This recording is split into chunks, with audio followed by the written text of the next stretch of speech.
Okay, this is Chapter 9, Section 4, Rescue of the Holy Land. Your objectives for this section are that you should be able to briefly explain the reasons for the Crusades and discuss the effects of the Crusades upon Western Europe. Okay, the Crusades are pretty much a battle, a long-term battle over the Holy Land.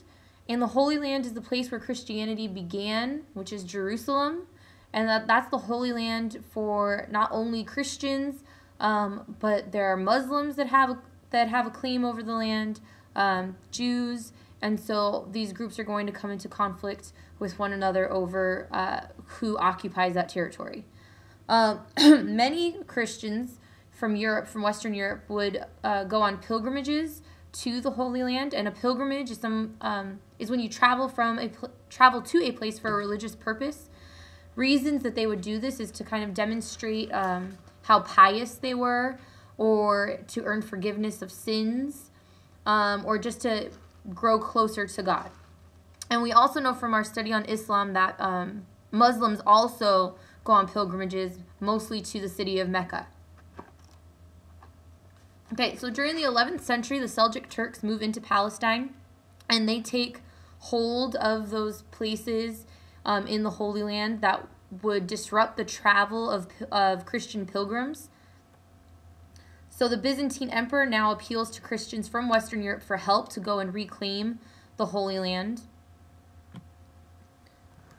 And in 1095, Pope Urban III asks all the feudal lords and the knights to stop fighting each other and to kind of team up and go to the Holy Land to win it back from the Muslims, or from the Turks, who are Muslim. So a lot of people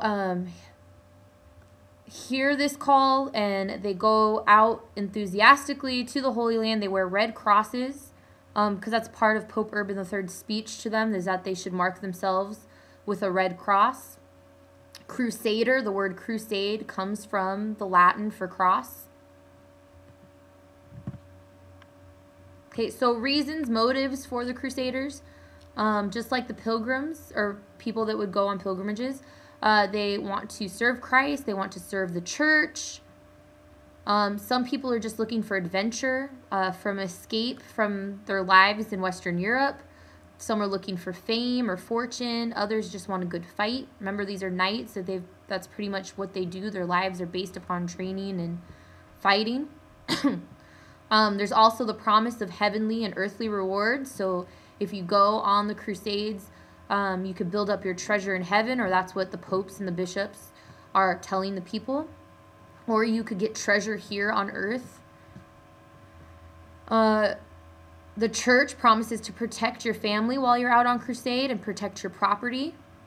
And if you had done something that you needed to do penance for, serving on one of the crusades could be the substitute for that.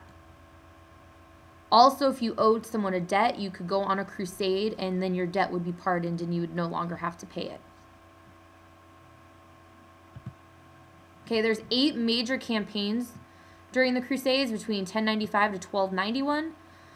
The first crusade is kind of all of these people that had heard Pope Urban, got all excited and rushed off to the Crusades, but had little training. They were mostly peasants. They were pushed back very easily by the Muslims. Then they get some knights to kind of reinforce them. They break the Muslim resistance and they're able to capture Jerusalem, but they behave very badly and they slaughter all of the people that live there. But it is the most successful of all the crusades. And it helps Western Europeans establish 4 feudal kingdoms along the Mediterranean coast. And then this is followed by a second and less successful crusade.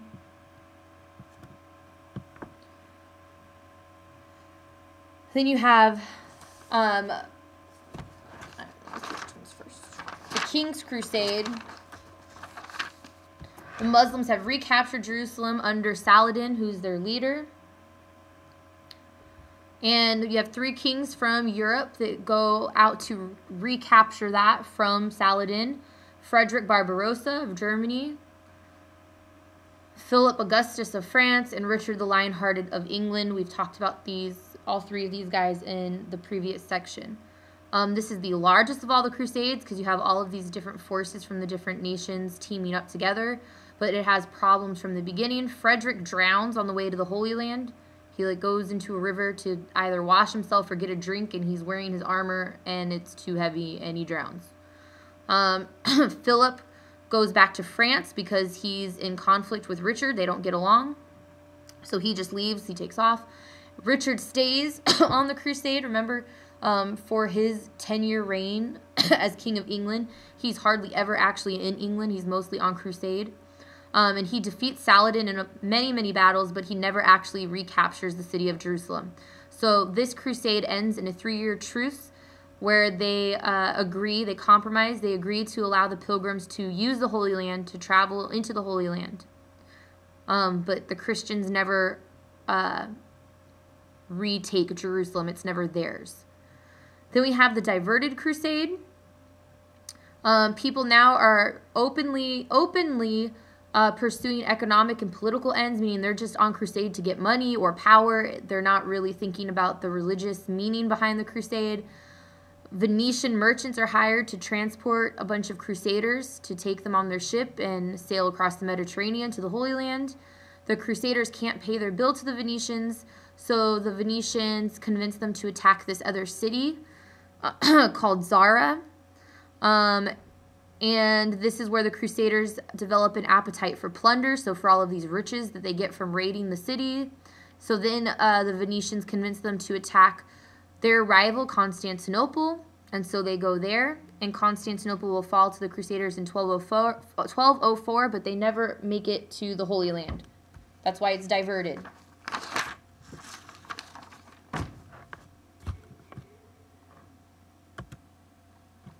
So the Crusades will continue into the 13th century.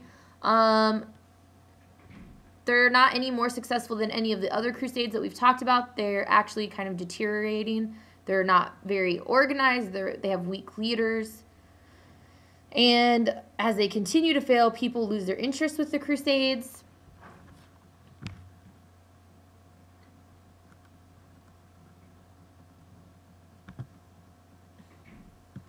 And so now you have all of the consequences. The first consequence is that it weakened the feudal structure of Europe. Lords began to let their serfs buy freedom because they needed money to go on crusades. So the serfs are leaving the manor, so the system is not going to be able to sustain itself. The serfs are going into towns and finding different work there. We also start to see the strong nations emerge, like Germany and England and France. Number 2, it expanded commercial activity of Europe because by going to the Holy Land, they're coming into contact with other civilizations like the Muslim Empire. They're near like the Silk Road and trade with the Orient, so they're picking up sugar, spices, silks, glass mirrors, fruits, cottons, and they're trading. This leads them to develop a banking system instead of just using barter. When you talk about the Knights Templar, they're one of the groups that kind of pioneers banking. And now people are interested in discovering new trade routes, and we'll get to that in chapter 13. The third consequence is the early Crusades strengthened the papacy, but as the Crusades continued, it actually diminished the power of the church. Number 4, it opened new horizons, so people are interested in the classics, they're interested in exploration. 5, important lessons for the Christian church. Weapons of the flesh versus the spirit. Should the church be promoting this type of warfare? Was it successful? Was it worth it?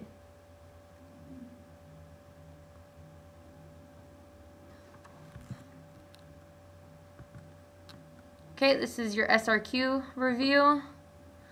What pope called for a holy crusade to free the Holy Land from the Turks? In what year did this occur? Pope Urban II, 1095. You do not need to know the year. Number 2, how many major crusades were there? Over what span of years did they occur? There was 8 major crusades. Again, you do not need to know the years. Number 3, what is the nickname of the Third Crusade? And list the kings who went on this crusade. It's called the King's Crusade. Surprise, surprise. Frederick Barbarossa of Germany, Philip Augustus of France, and Richard the Lionhearted of England.